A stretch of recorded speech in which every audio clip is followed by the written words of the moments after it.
Live from the Treasure Island. I think technically wise, there's some stuff they have to change. In our neutral zone, they're fast team. They have a lot of speed, a lot of young legs, and it's something we're gonna have to watch. This is the VGK Insiders Show. I think if we can limit their rush chances, and I think that's what they kind of lean on is those rush chances. So I think if we can limit those, I think we'll be fine. With Daren Millard and Ryan Wallace. The opponent we're playing right now, they've got speed through their lineup. So it's not trying to match speed. I think there's certain parts of the ice that we need to be better at. Certain situations we need to be better at. On Fox Sports Las Vegas. I just want us to be hard, and I want us to be fast.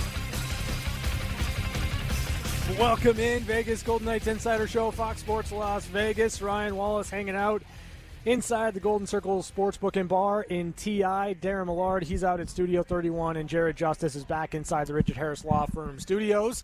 It's a game day. Happy Friday. How we doing, boys? It's a game day. The first game in a couple of days. The only game inside of 5 days because of a couple of breaks during the course of this series.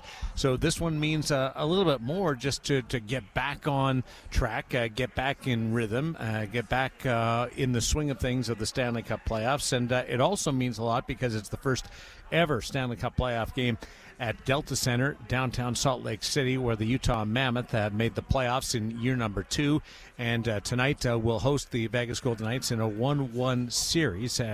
John Tortorella, speaking earlier today, acknowledged a couple of things. One, that they need to work on a couple of things, tweak a couple of things from game number 2, but also steadfast in his coach speak, not giving a lot up as far as some of those details and what they might be tweaking. Yeah, absolutely. I mean, John's kind of keeping everything close to the vest, and you'd understand that. You do understand that at this time of the year. And I think for the Golden Knights, there's, just a scenario where they're going to look at coming into this game number 3, try to shut down the Utah Mammoth and the speed that they were able to find in the third period in game number 2. And find more offense, right? Like, that's going to be the area for me that I'm looking at in this game. Can the Golden Knights generate more offensive chances off of the zone time that they are likely to get and that they have gotten in the first 2 games? I'll reiterate what I said a couple of days ago. I think the biggest step that the Golden Knights is available to them is on the offensive side. Defensively, the speed of the Utah Mammoth can be attention-grabbing, but all in all, given the skill and the acceleration available to some of those forwards, I think the Vegas Golden Knights did a pretty good job throughout the first 2 games of this series, combating that. You just have to be diligent with it. You can't take any type of shift off or 2 shifts off because they will burn you. You haven't allowed them to stretch the ice necessarily to a large extent. The difference was Vegas wasn't able to generate the number of good opportunities in game 2 that they were able to in game number 1, and that goes to the slight adjustment that they will make, both 5-on-5. I think that there's an avenue there for them to be better or more dangerous in this series. And then on the penalty kill, you definitely saw a change in the way the Utah Mammoth handled things in the back half of game 2 compared to the game 1 Stanley Cup playoff opener for the Vegas Golden Knights, in which they scored in their only power play opportunity, and then scored early on the man advantage in game 2. After that, Utah was much more aggressive. Now it's okay. We saw your adjustment. We'll see what Vegas does, because as soon as Utah does become more aggressive, it should open up other places, and that will be something to keep an eye on, where the Vegas Golden Knights can attack with a more on their front foot Utah penalty kill. Yeah, I think really, we talked about it yesterday, and the word that kept coming up a bit was urgency, and it's not a suggestion that, the Golden Knights just rush through their opportunities or rush through their plays or just throw every puck to the front of the net. But what I'd like to see in the offensive zone from the Golden Knights, whether it be 5-on-5 or on the power play, is just a little bit more pace and getting the puck to the net with a bit of traffic, and then, just leaning on the Utah Mammoth. Like, this is a game, this is a series for me where the Golden Knights can lean on Utah physically, and if they're able to do that, they can break them down, get to the middle of the ice, and get really good chances. Yeah, there was not the same pace in Game 2 as No. there was in Game number 1 or in the previous 8 games under John Tortorella to finish off the regular season. And that's something that you would generally expect to be an ebb and flow. That you're not going to continue to play a perfect game or as dialed-in game every night. So that was maybe the give back in the process for the Vegas Golden Knights. But they've had 2 days to one, think about it. The coaches worked on it.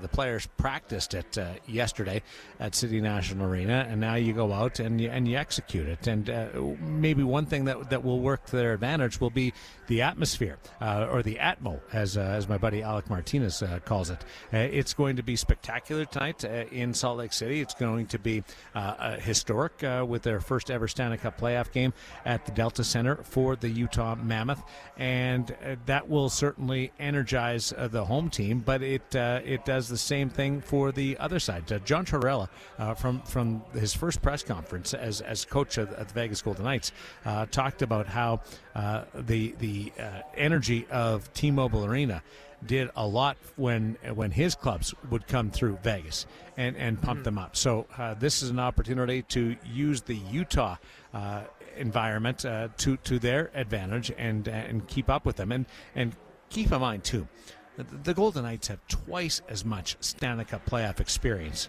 as that roster of the Utah Mammoth. So if there's a team that can handle this situation, or is well positioned to handle this situation, it's the Vegas Golden Knights. You are going to see, or should, I would expect, to see a pretty strong first 5 minutes from Utah. But there's nothing to say that Vegas can't push back sooner than later on that, or be able to use their experience to dig in and be able to handle that and then answer back. And that's what I'm going to hang the real advantage of the Vegas Golden Knights. So when it comes to playoff experience, it wasn't necessarily Game 1 of the series or Game 2 of the series. It's a position like this where you've been through a lot of different scenarios in the past, and you can lean on what worked or what didn't. And then when you get later in the series and either you're facing a critical situation or you're involved in a positive, a crucial position in the set, that you can also lean on it. But this is one of those swing moments where experience should help you. Yeah, I mean, listen, I think you look at Game 3 in Utah, the fact that it is the first ever home playoff game for the Utah Mammoth, the expectations that the Mammoth are going to feel going into that scenario, expecting their fans expecting them to deliver a win. Like, there's a lot of pressure in that moment. And that energy, it can be great to harness, but if you go overboard, it can create opportunities going back the other way. And I don't think the Golden Knights are a team that's going to be overwhelmed by the atmosphere or overwhelmed by the moment because of that experience that you just spoke to. So, the fact of the matter is, you might get an overextended or an overjubilant Utah Mammoth team, and they might make mistakes just born out of that energy and intensity. And if the Golden Knights can take advantage of that early on in the game, or they're able to weather the storm in a positive way, then there's no reason why they can't go in there and play the villain. I think you lean into that in this game. I don't know how much I expect Utah to get carried away, just based on their ability to handle the playoff opener. Like that was a test for them, and they were pretty good in that first game. Handled it really well. I thought Vegas was the better team in Game 1. I thought Utah was the better team in Game 2, but there wasn't much separating either one of those contests. And it's credit to Utah for being good in that first game with the playoff jitters and everything that comes along with.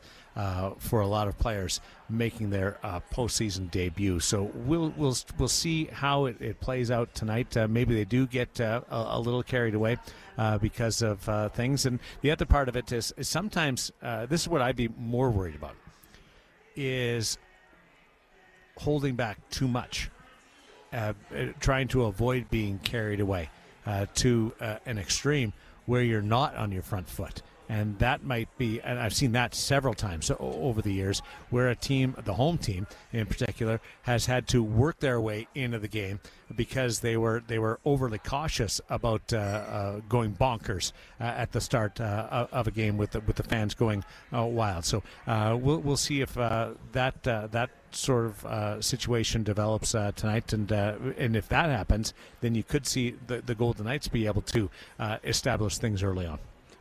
Yeah, I think it would be really interesting if, we're kind of hyping up to a certain degree the first 5 minutes for Utah. And, I don't know that I buy into the idea that they're going to be overly cautious in the first 5 minutes, but that's certainly an avenue, right?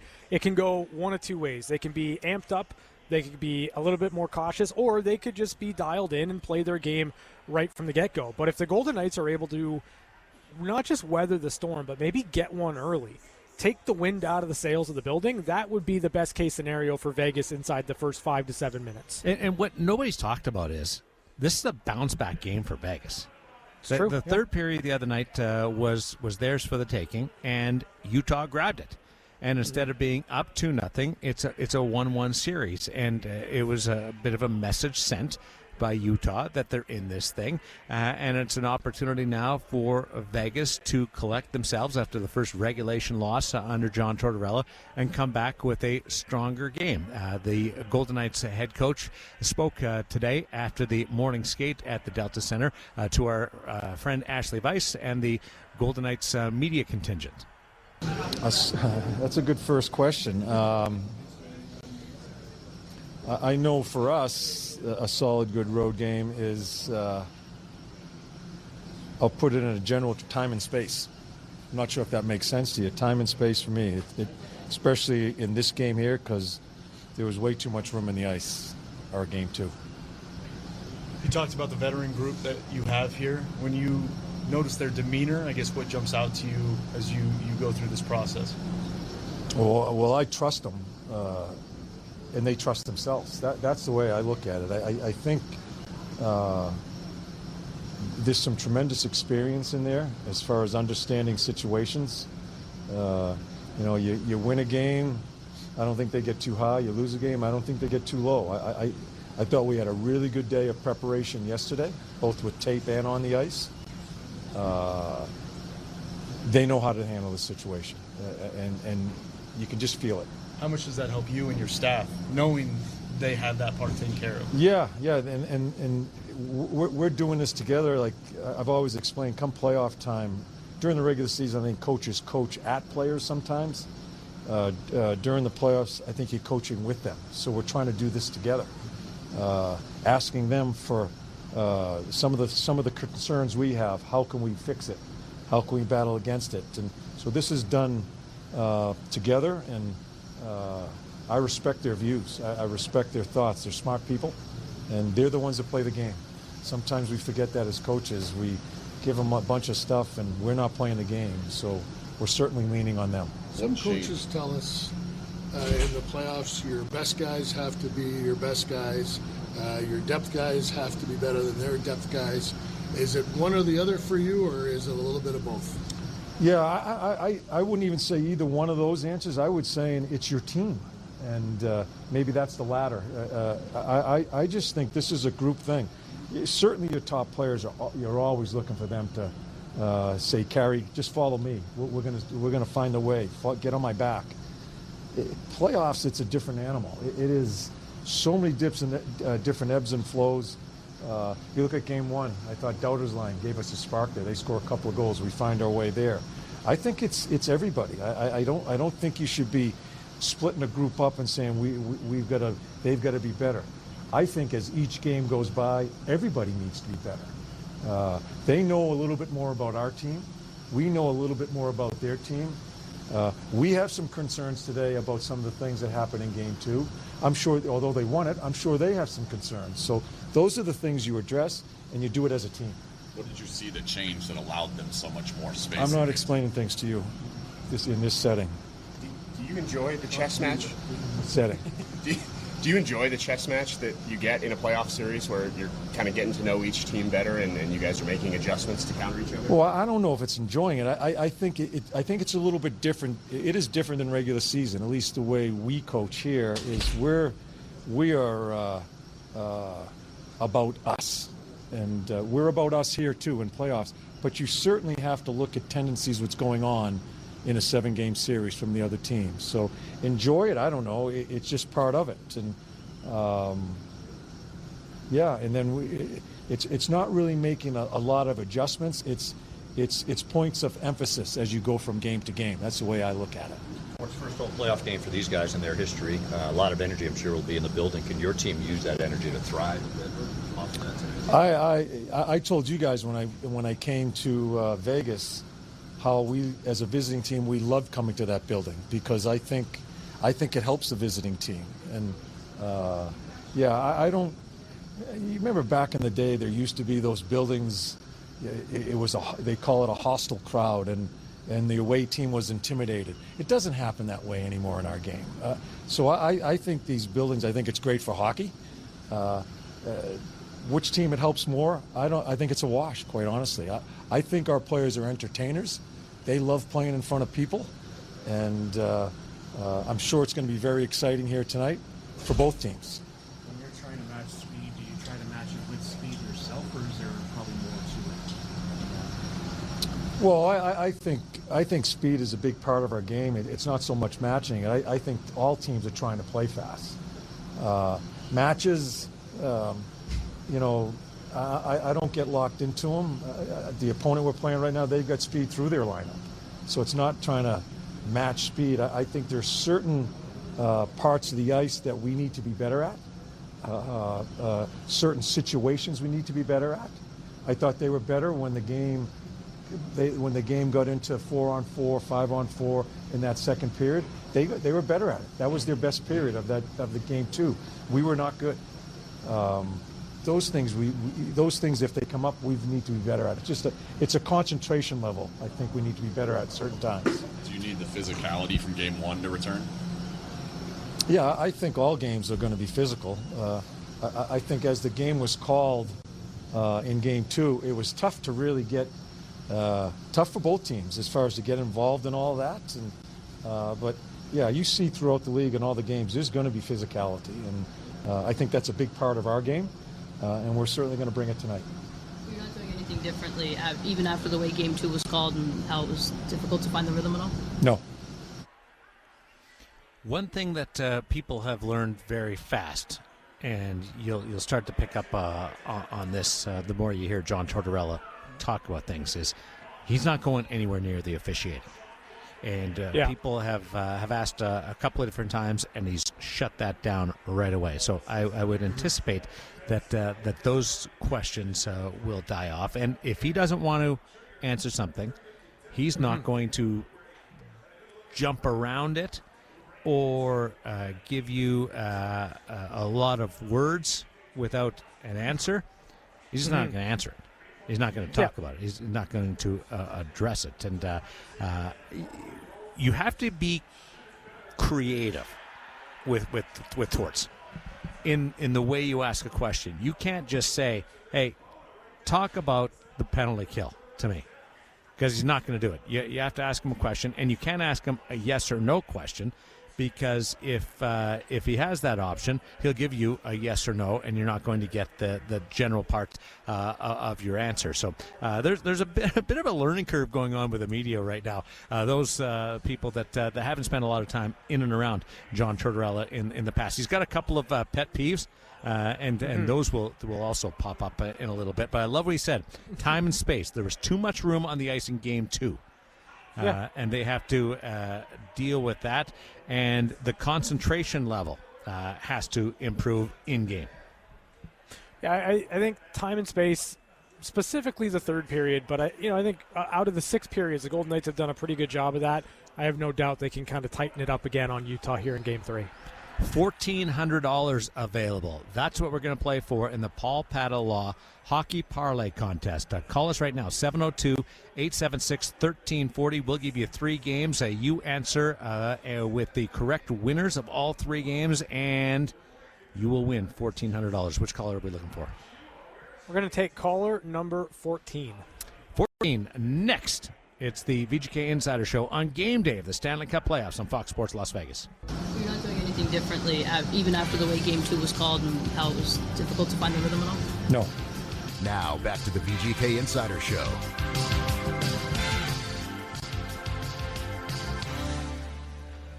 More penalties in Game 2 than there were in the opener, but the strategy remains the same. Be on the front foot and try to force the issue. Go north. Get that puck up the ice as fast as possible. This is the VGK Insider Show ahead of Game 3 of this first-round Western Conference Series between the Golden Knights and the Utah Mammoth. The scene shifting to Salt Lake City for the first-ever Stanley Cup playoff game at the Delta Center in downtown Salt Lake City. It's a great atmosphere. Seen some of the activities taking place in downtown Salt Lake, and we'll continue to lean into what is a hockey celebration there, and hopefully the Golden Knights can walk out of it with a victory, use it to their advantage. Time now for a break on the hockey talk as far as the Stanley Cup playoff matchups are concerned, and want to get into the opportunity to give away $1,400. The Paul Padelaw Hockey Parlay Contest. We give you 3 games. The lucky contestant has an opportunity to win the jackpot, which this week is $1,400 if Denise picks the winner of all 3 games. Denise, how you feeling? Are you excited about this? I am excited about it. I'm feeling pretty good. I'm thinking I'm going to win that $1,400. Have you ever played this before? No. Okay. All right. Do you have a strategy in mind? I don't, because initially I thought I'm going to go with my gut, and then I start looking and I'm thinking and overthinking, and so absolutely not. I would trust the gut, Denise. Ryan's got a couple of questions before we give you the games. All right, Okay. Denise, are you a Nevada resident, 21 years of age or older, with a valid Nevada driver's license or government-issued photo identification card and a valid Social Security number? Yes, I do. Well, that's good, because 35% of our contestants fail that question, and we have to go to contestant number 2. So we're already ahead of the Zeroed game. in. All right, game number 1 is from Jared Justice. The Flyers versus the Penguins on Saturday.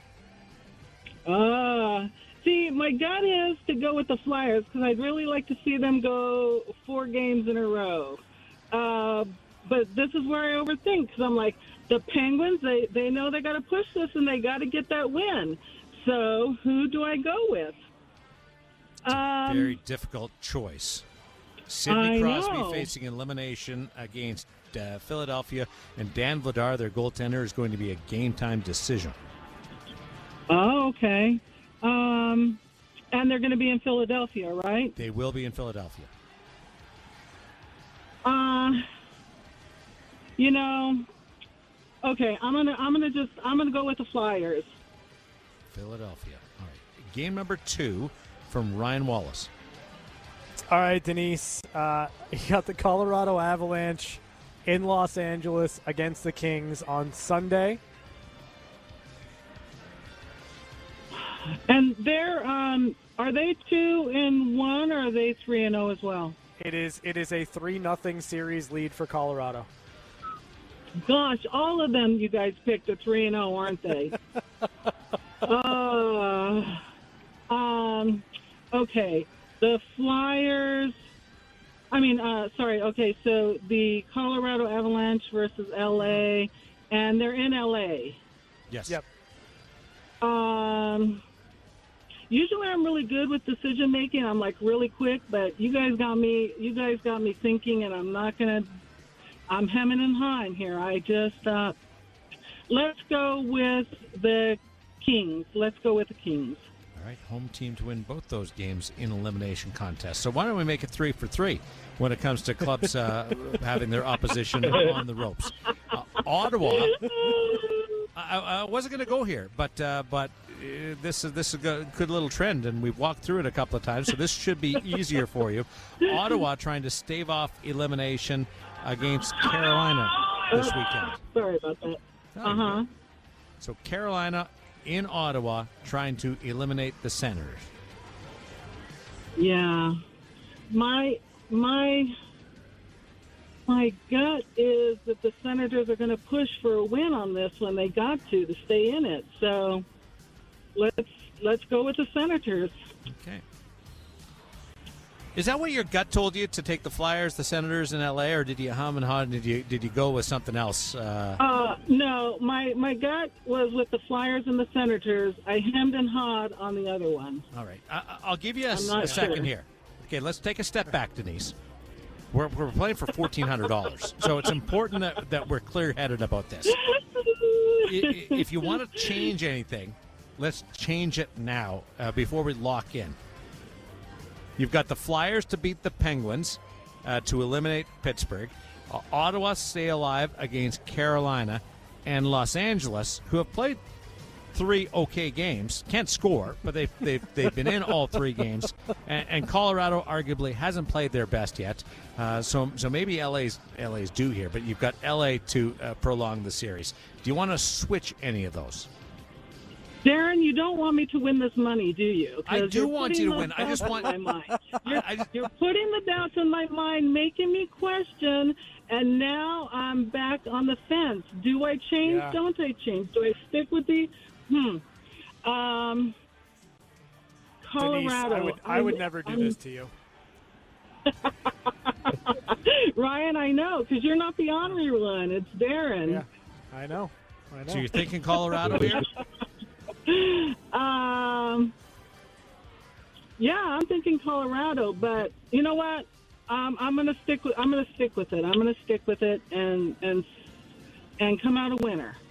I'm gonna come out a winner. All 3 home teams to win, and 2 of the series will be extended. The Flyers move on. Denise, honestly, nothing would make me happier than if you won the money. Okay, so I'm rooting for you here. Okay. All right. I wish you the best of luck, and I hope we can talk to you on Monday and be able to give you that $1,400. Thanks for being so much fun. I hope to talk to you again, too. I hope I'm a winner all the way around on these. So. Thanks for listening to Fox Sports Las Vegas, and go Knights go. Thank you, guys. There's Denise. Now, I'm with her on the Senators. Pittsburgh facing elimination. I feel like you're going to get their best game.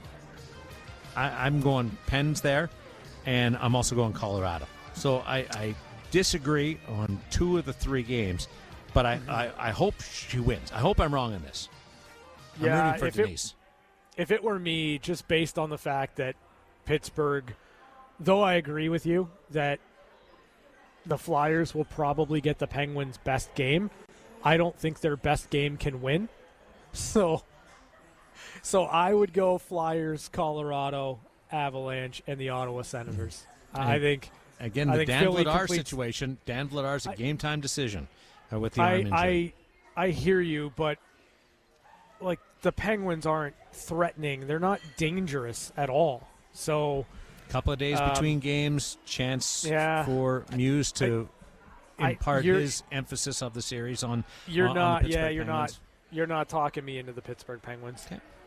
I can't be talked in to Pittsburgh right now. They've looked so bad through the first 3 games that even if Vladar doesn't play, I still don't believe they're going to be able to threaten enough offensively to be dangerous. Keep in mind, it could be the last game for the Penguins' big 3 together. Yeah. I don't know what's going to happen next year, but yeah, it's fair. Been a lot of talk about that game. But I would tonight. I would go Flyers, Avalanche, and Senators. Good luck, Denise. Game 3 tonight in Salt Lake City. This first round Western Conference Series between the Vegas Golden Knights and the Utah Mammoth. If you're wondering, game 1, 2, 3, 4, 5, 6, 7. The best record for the Golden Knights in any game in a best-of-7 series is Game 3. So that bodes well for the Vegas Golden Knights tonight. Also have, since their inception, contending for most wins, most playoff victories in a series in the National Hockey League overall. So that's also positive. Jack Eichel, a couple assists the other night. He is one off the franchise record for most multi-assist games. Hasn't scored in a couple, but he does have multi-point games. And that top line not all the points have been while they were together, because there's some power play stuff mixed in. But Eichel's produced. Stone has a couple of goals. Barbashev has a couple of goals. They've been really good, and I think that there's a little bit more there from them. So we're coming off a year in which Vegas had difficulty against an opposition's top line in the Minnesota Wild in the first round. This has been a pretty good answer by the Golden Knights' top unit.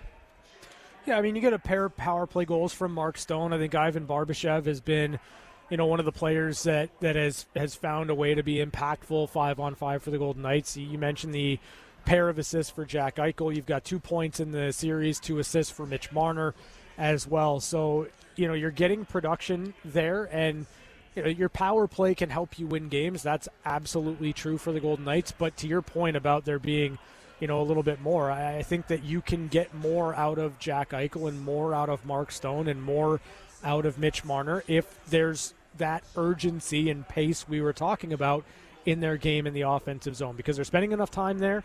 Now it's just kind of finishing off some of the plays that they're able to create. I don't worry about them at all tonight. Well, I don't know why you would.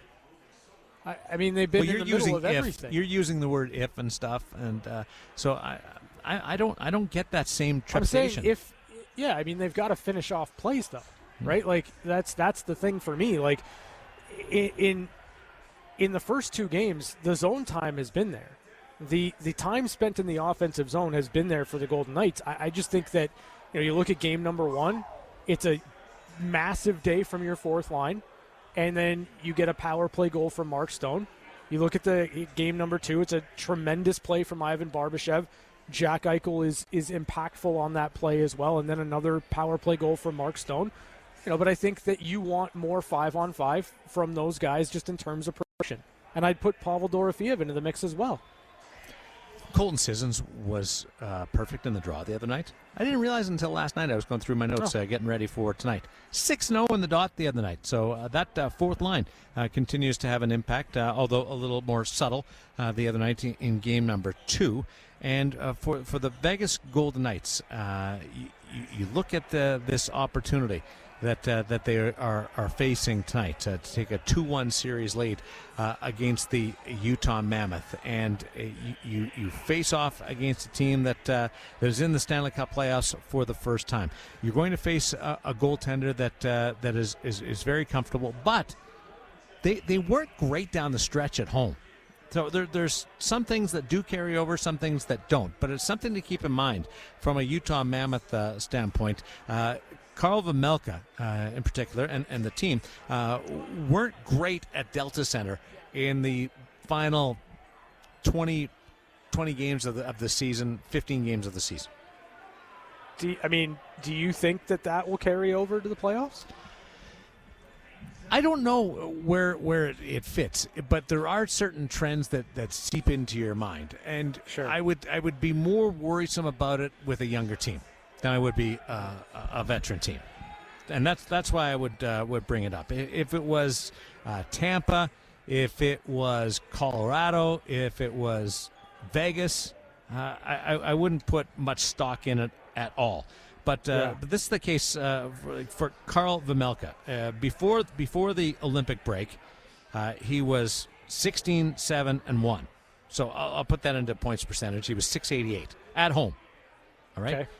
Starts allowing 0 or 1 goal. There were 6. So that's pretty good. Either a shutout or allowing 1 goal. 6. And after the break, he was exactly .500, 5-5-1. And his points percentage, obviously, 500, and starts allowing 0 or 1 goal, 1 in those 11 games. His average was a full goal higher after the Olympic break compared to before the Olympic break, and that's all at Delta Center. So something just to keep in mind, some stuff that I stumble upon as I get ready for the TV stuff. Yeah, that's certainly interesting. I guess in the context of how much is being made of this game being the first game on home ice for Utah in the playoffs. If you start to think about the trend down the stretch and the fact that this is a young team, this is their first experience in the playoffs together as a unit, maybe that is something to keep an eye on. Just if there's something about playing on home ice that maybe tightens this team up or changes how they approach the game, not consciously but subconsciously, that might be something the Golden Knights can exploit. A phrase that John Tortorella used in his media availability today, and it's the second time that I've heard it from him, is at this time of the year, you coach with the players, not at them. So continues to really lean into the fact that this is a veteran group, and they don't coach themselves, the players. You still need an experienced guy back there or in a good coaching staff to be successful. I don't care how good of a team you have, you still need somebody calling the shots. But with this group, I think John Tortorella is really enjoying the fact that he doesn't have to do a lot of the extracurricular duties that will sometimes fall on a coach. Like the difference between how John Tortorella is approaching this series and working his way through it with his group compared to Andre Tourigny, very different because of the levels of experience between the two rooms. Yeah, I mean, there are some things the Golden Knights just inherently know based on the fact that they have been a perennial playoff team. And John Tortorella lets them lean into that on their own.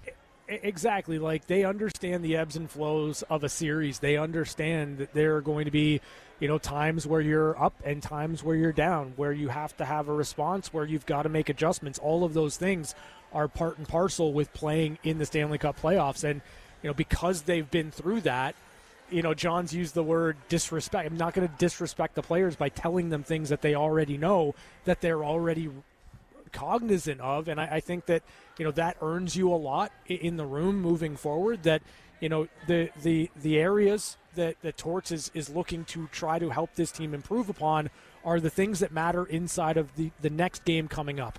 You don't necessarily need to coach them through, the ups and downs of a 7-game series and in the aspects that of this entire thing that are new to a team like Utah. I meant to tie in the Karl Vejmelka conversation with Carter Hart, and then I got wandering. But Carter Hart on the road this year, because I talked about Vejmelka and his road performance falling off after the Olympic break. The Vegas Golden Knights goaltender, 6-2-1. With a 2.31 goals against average away from T-Mobile Arena. So if you go by the numbers, like in the splits home and road, it does set up well for the Vegas Golden Knights. Had a chance to talk to Carter yesterday and just about the experience of being back in Stanley Cup playoff action, and a big smile on his face. And he's so excited. He's having so much fun right now, enjoying the moment on this stage of the Stanley Cup playoffs. And then we talked about a couple of the weird bounces. And they've only given up 4 goals if you take out the 2 weird bounces. 2 goals or 4 goals in a couple of games. And he said the first one was fluky off of Caden Korczak. And Korczak today talked about how great his teammates were after that, because he was pretty down, disappointed in that, even though it was no faults of his own. But after the Korczak play in game number 1, the Rasmus Andersson goal followed up in game number 2, and Carter said he just looked up at Rasmus and smiled and laughed, like not in a funny way. Like, oh, isn't that crazy? No big deal. Like, of course, they were ticked off that the puck went in the net, but it was more like, what else are you going to do but laugh? Like, there's no preparation for something like that. No, I mean, those are the things that you just have to kind of let go, right? But that's hard to do, man. That's hard to not slam and bang your stick or throw your hands up in the air and go, what the heck? But, so I was impressed by Carter's explanation of his reaction. Well, I guess that's the thing, right? Like, you have to be able to shrug that off. You have to have the right mindset of it, and I think that would indicate. Well, that's you, though. Would you? You're not. Probably. Like, you just shrug it off and go, no big deal? I shrug off a lot of things that aren't inside of my control. I call your bluff on that. We're going to take a break. When we continue on the VGK Insider Show, we are going to get into news and notes from around the National Hockey League. One-timers coming up on Fox Sports Las Vegas. see the change that allowed them so much more space? I'm not explaining things to you in this setting. You're listening to the VGK Insider Show.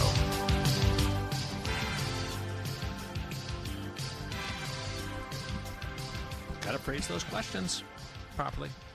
Gotta phrase those questions. I've been there. And it's forces you to get creative. It actually makes people better at their job. It does. Mm-hmm.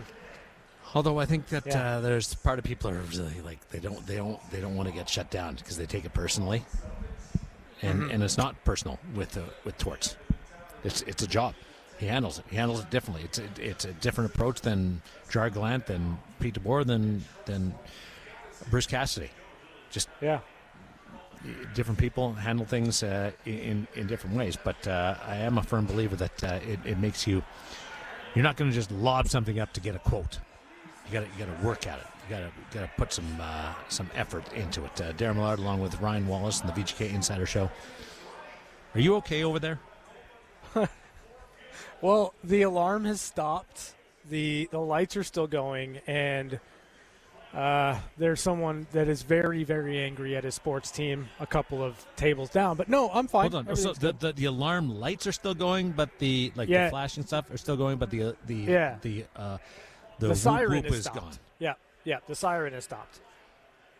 Did you know it was a siren or alarm, or did you think it was somebody had won at the slots?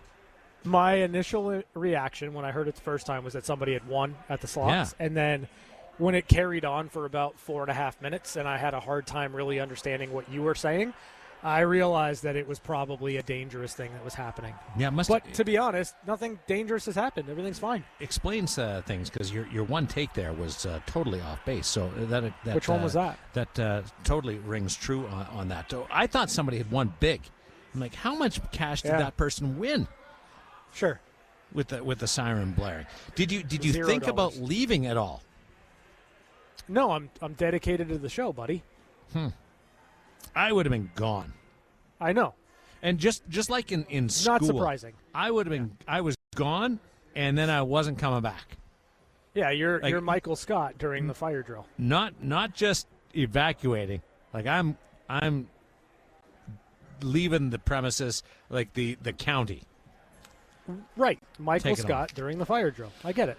I didn't see that episode. Fearless leader, Daren Millard.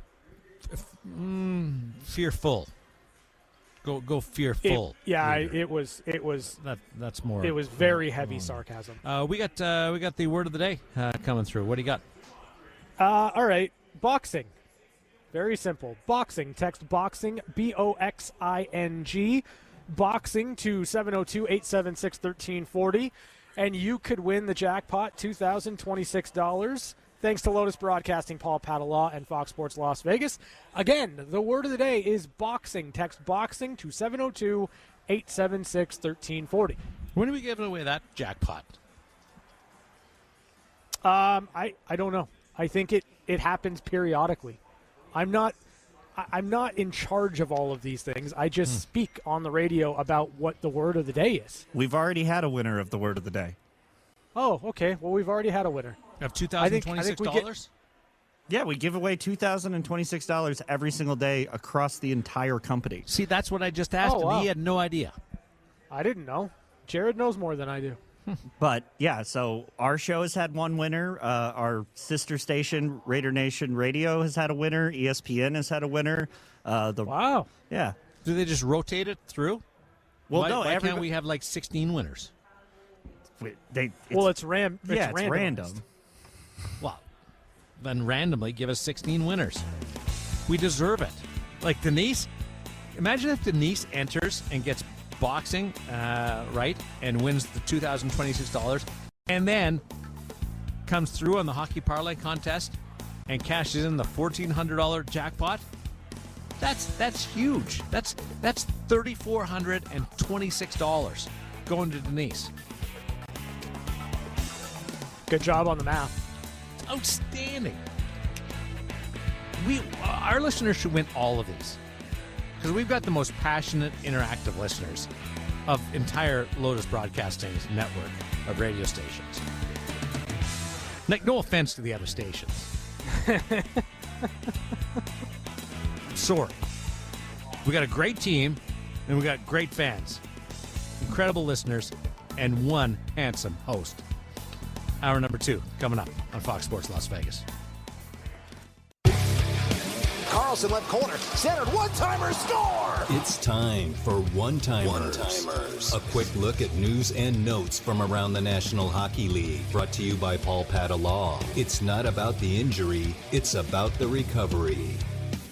Abbreviated show and the VGK Insider Show on Fox Sports Las Vegas due to the earlier start in Salt Lake City. Game 3 of this Western Conference first-round series between the Golden Knights and the Utah Mammoth. The series all tied up at 1. Darren Millard along with Ryan Wallace. Let's get into some of the reaction from the text line. The question was pretty simple about the impact of Game 3. Yeah, we were looking at, bold predictions for game number 3, or at least your boldest predictions. Tony says Carter Hart plays large and Tomas Hertl breaks loose. James says VGK win in overtime with Howden scoring the game-winning goal. He's done that Tom before. Says yeah, he has. Tom says Tomas Hertl explodes for a hat trick. Chris Hertl with 2 goals, 1 on the power play, 1 at 5-on-5. So the early returns on the text line, as far as predictions go for game number 3, Tomas Hertl has a massive, massive breakthrough game. That's great. Send all the love and good vibes towards big number 48 for the Vegas Golden Knights. He was that close to scoring earlier in this series as the puck went off of Mikhail Sergachev's skate and in, but was involved physically, had plenty of shot attempts in this series, so we'll see whether he finally breaks through. John Tortorella admitted yesterday that he's knocking on the door. Like all the signs are there of a player that's about to walk through with a pretty solid performance. I like it. It's 1-1, but Vegas lost game number 2. So much of the sports fandom is recency bias. I'm impressed by the positive attitude from the text line.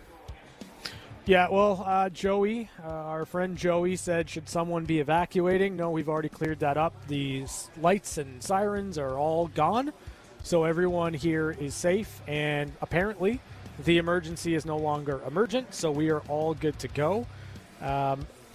Gilbert says, all I'm hearing is goalie play is no longer a problem. When will we start scoring? Not exactly answering the question of what your bold prediction is, Gilbert, but, again, I think the reality of the situation here for the Golden Knights is that there's an area of emphasis we have going into game number 3, and that is more so on the offensive side than anything else. Goaltending has been fantastic for the Golden Knights through the first 2 games. Defensively, they have been really solid. I think right now you're just looking for a little bit more offensively from this team. First time that they've gone through this under John Tortorella. Being forced to follow up a loss. So we'll see how the team reacts on that. Yeah, it'll be for sure. I mean, it's something I'm looking at, right? Like, obviously, you look at the setback that they had in the regular season. It was an overtime setback against the Seattle Kraken, but what did the Golden Knights do? They went on and they won out the rest of their game. So really strong stuff there. Tina says the Knights win 5-3. Jill says hat trick for Tomas Hertl. Let's go. Larry says Eichel and Marner get their first goals of the series. Eichel and Marner get their first goals of the series. I like that. Certainly looking forward to seeing and the way they skated yesterday at practice.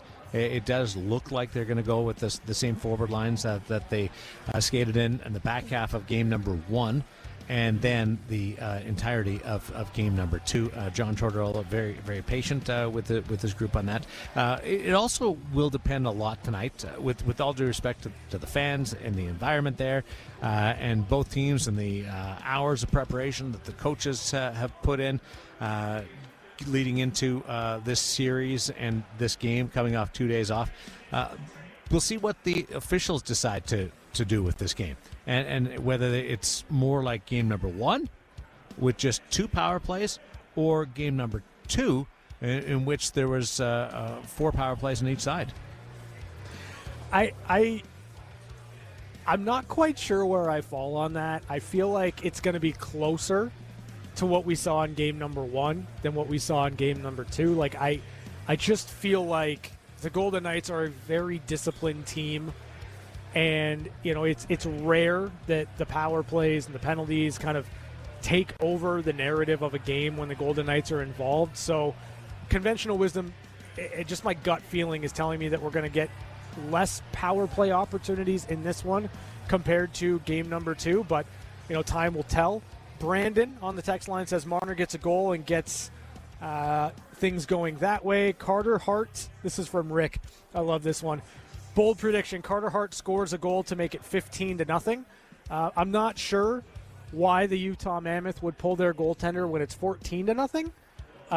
But to each their own, I guess. I like that call about Carter Hart scoring a goal. This is one of 2 games that we've got our eye on tonight in the Las Vegas Valley. Golden Knights taking on the Utah Mammoth up in Salt Lake City. Game 3 of this first round series in the Western Conference, tied up at 1 win apiece. We're also looking at game 2 in the Calder Cup playoffs as the Henderson Silver Knights host the San Jose Barracuda tonight at Lee's Family Forum. Face off just after 7 o'clock. You can hear the game on 12:30 The Game with Brian McCormick. And this is an opportunity for the Henderson Silver Knights to be able to advance to the second round of the American Hockey League postseason, as this is a best-of-3 series, and that Game 1 win in overtime on Thursday or Wednesday night offered up an opportunity for the Henderson Silver Knights to advance. Yeah, I mean, it's a massive game in front of the Henderson Silver Knights, right? Like, they've got an opportunity to advance to round number 2. They've got an opportunity to make short work of the San Jose Barracuda, and they have an opportunity to not have to play an elimination game of their own if they don't get the job done tonight. So, like, that is really an important thing, an important aspect for Henderson. You want to take care of business when you have the opportunity to eliminate an opponent. All of these things are learning experiences. All of them are data points for the organization. So, big opportunity in front of the Henderson Silver Knights to get a win and advance to round number 2. And that's a group that hadn't been in the playoffs together before, and they responded really well. So you can't just go by experience. They do have some veteran players, but their first and second year guys were outstanding the other night in that big overtime win that was fueled by the overtime winner from Trevor Connolly. Tonight, that game, by the way, just after 7 o'clock over at Lee's Family Forum, if necessary. All 3 games are at Lee's Family Forum because of the American Hockey League playoff format. If there's a certain amount of distance between the 2 teams, the higher seed gets all 3 games. So that's the case here. If necessary, if it goes the distance and an elimination game or for both teams, because it's an elimination game tonight for San Jose. But if it's a winner-take-all game in that best-of-3, it will be played Sunday afternoon at Lee's Family Forum. So we'll keep an eye on that one as we go through the night, both on radio and on the TV side. Tonight, it's a 3-game schedule in the Stanley Cup playoffs, the first of which is underway. The Montreal Canadiens scoring first in Game 3 against the Tampa Bay Lightning. Alexander Texier scoring, and that's been met by an equalizer from the Tampa Bay Lightning, and Braden Point has tied that one up. It's 1-1 after one period in Montreal in a 1-1 series between Tampa Bay and the Canadiens. Yeah. For the Montreal Canadiens, they get things going early. Good on them for kind of setting the tone there, and then Tampa Bay, as they've been known to do, just they play their game, they find the equalizer, and the atmosphere looks fantastic. The game is on right now inside the Golden Circle Sportsbook and Bar and TI. So, it's been fun to kind of keep an eye on it while doing the show. And it's a big game for the Montreal Canadiens. They want to win this series, and in order to do that, you got to take care of business on home ice. So, a big pivotal Game 3 in that one. They've been the better team through 2 games. But Andrei Vasilevsky has stepped up large Expect Andrei Vasilevsky to win the Vezina Trophy this year.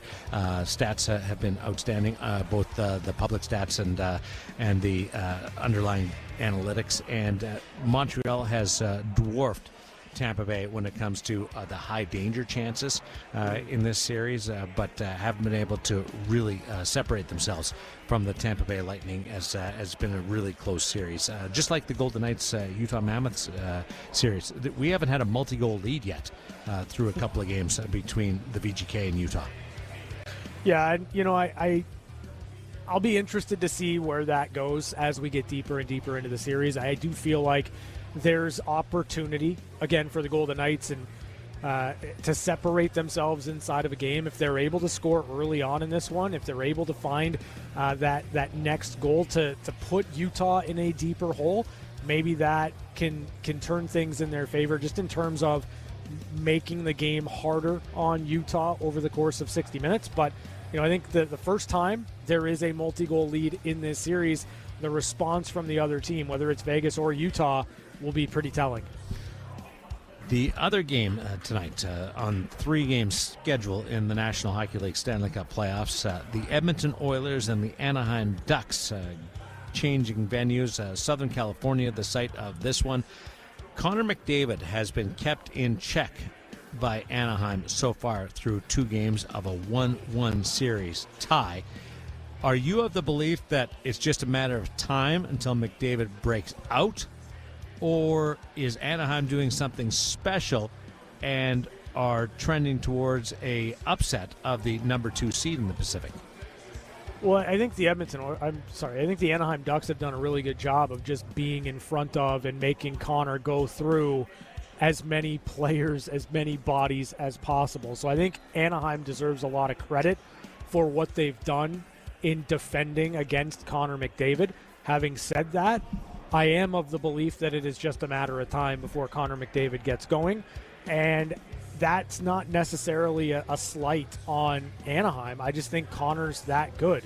I know that there's questions about, if he's hobbled, whatever the case may be, but I just believe that there's going to be a breakthrough for Connor. He's going to get himself going. He's going to get on the score sheet.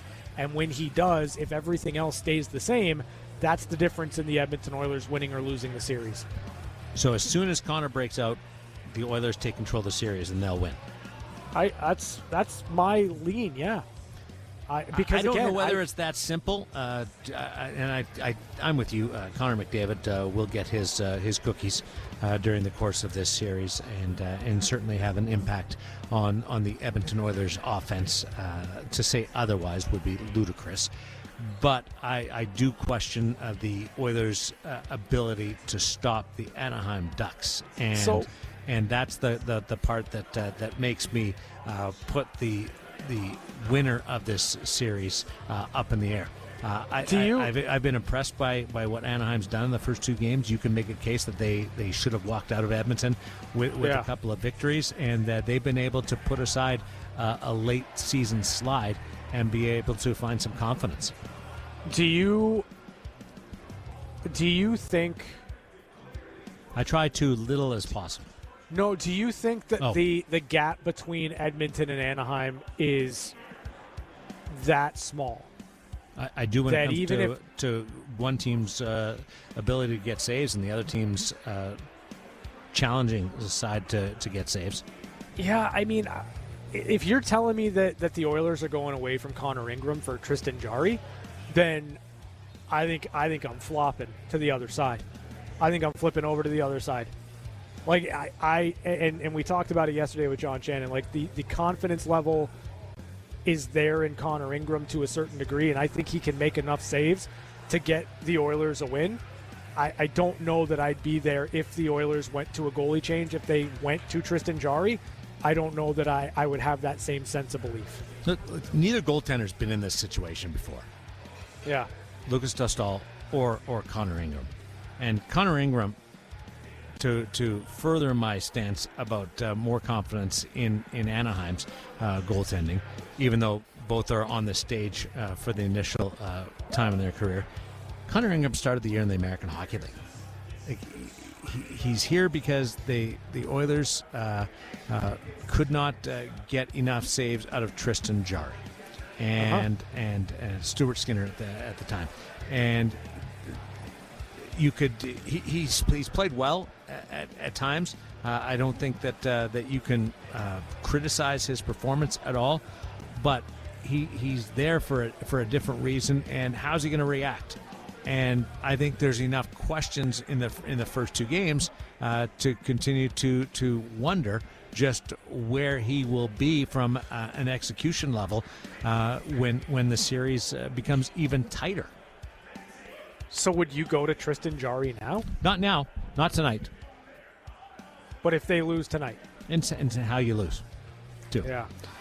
But I do not put Tristan Jarry appearing in this series out of question. No, I don't think it's by any means. I don't think it's out of the question, but I don't know based on how it went with Jarry in Edmonton. Like, very desperate. Desperation. At least there was proof of concept with Stuart Skinner. When you had to go back to Stuart Skinner, there was something there. You knew that he'd be able, or he could, or had the potential to kind of find his They went game. to Calvin Pickard. I Don't know, give me but that whole stuff about Stuart Skinner Darren, and having faith in going to him. They went to Calvin Pickard. They had no faith in Stuart Skinner. Darren, who was playing in the Stanley Cup final for them 2 years in a row? Was it Calvin Pickard or was it Stuart Skinner? Because they had to. He got the job done.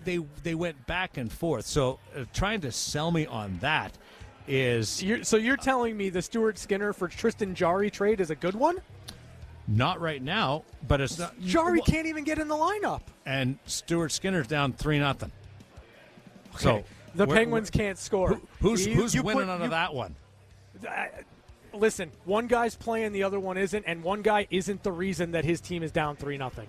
That, my friend, is a lose-lose. Although it impacts Edmonton more because of the contract of Tristan Jarry and what they have to absorb on that.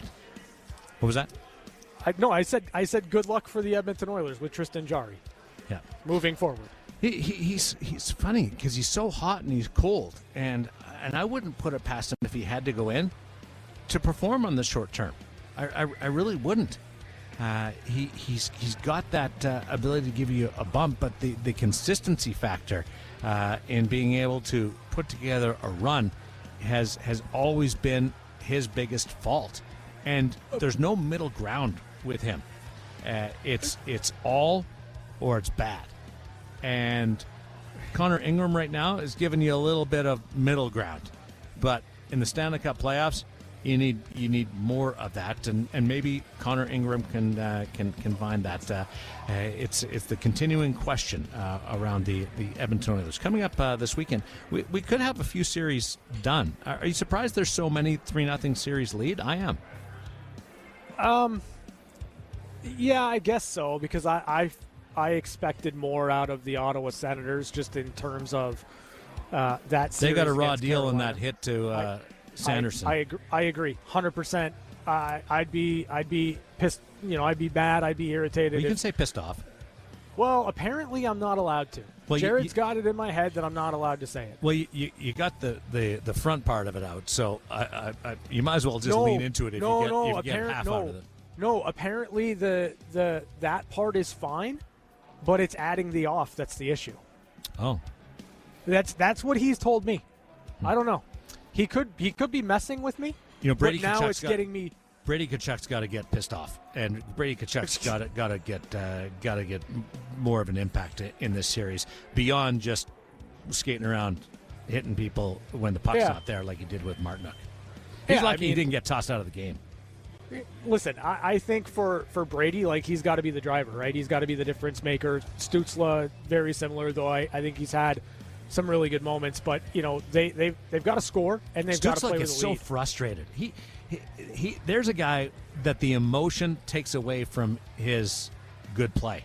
He gets drawn out of the positive performance because he gets frustrated. Yeah, for sure. The other 3-0 series, like, I didn't expect the Penguins to be so ineffective offensively. I really didn't. And Colorado LA is about what I expected. Like, if you were to tell me going into the first round of the Stanley Cup playoffs that there would be at least one opportunity for a sweep, I would have said absolutely 100% it's Colorado over LA. So You I'm know not the highlight surprised of last there. night's game in LA? What's that? You know the highlight of last night's game in LA? Like the best highlight- part of last night's game at Crypto? Well, for me, I can tell you what the highlight was for me. What? They on TV, they showed Will Ferrell. No. And then in the audience right after they showed Will Ferrell, they showed Chad Smith of the Red Hot Chili Peppers. No. And they are the same person. Yeah. I mean, not really, but they are. No. Those are good. Well, that's a good try. Yeah, Like, Will no, that's Ferrell's a my good highlight. guy. I like Yeah. him. But no, well, not even close. Okay. Marty banged the drum. Oh, really? Yeah. No. Oh, I didn't see that. Yeah. That's where I'm an insider. I know these things. Like I just didn't see it. I have this gift to be able to get to the heart of the matter.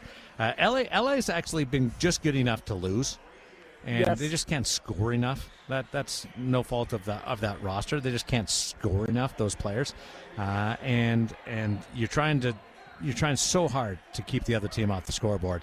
You almost forget that you have to score a little bit, and I'm not sure that the criticism being leveled at Colorado is warranted, to be perfectly honest. People are talking about they don't have their A game, B game, or C game. They've played some pretty darn good, controlled, responsible hockey.